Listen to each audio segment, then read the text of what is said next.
High five? Anybody?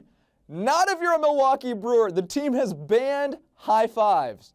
No, it's for real. It's Borat's worst nightmare. It's to avoid the spread of pink eye. I'm Cary Chow, joined by ESPN injury analyst Stefania Bell, who was actually at the Brewers game last week and does not have pink eye. Stefania, how bad must the pink eye situation be for the Brewers to actually ban high fives? I think they're being proactive, and it's actually really smart. This is so highly contagious that they're just taking every precaution necessary to try and ensure that they don't spread it around the team.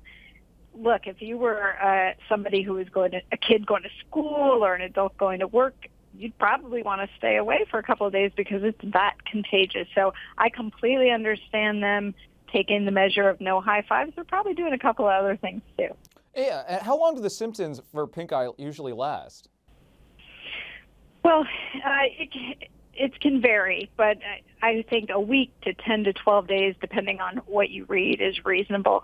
And during that time, when the eye is red, which is typically the most hallmark symptom, that's when you're also the most contagious. And you mentioned the team is probably taking other actions. In addition to the banning of high fives, what other actions would be smart for them to take?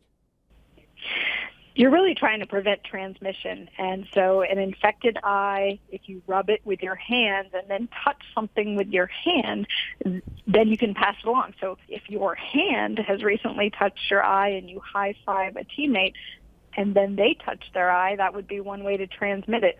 So that means just really good hygiene, hand washing, not sharing towels, because obviously it can get transmitted from one towel to the other. And even for the player who has it, then not rubbing or touching your eyes, which is a temptation because your eye is often itchy and watery with this condition. But it's really about hygiene.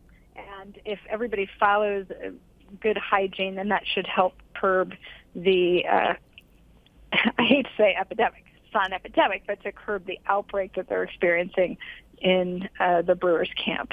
The team won't lift the ban until after the outbreak is over, but when it does, there will be some epic high fives then. Stefania Bell, always with fantastic hygiene. Thanks as always. I'm Cary Chow with your latest ESPN headline.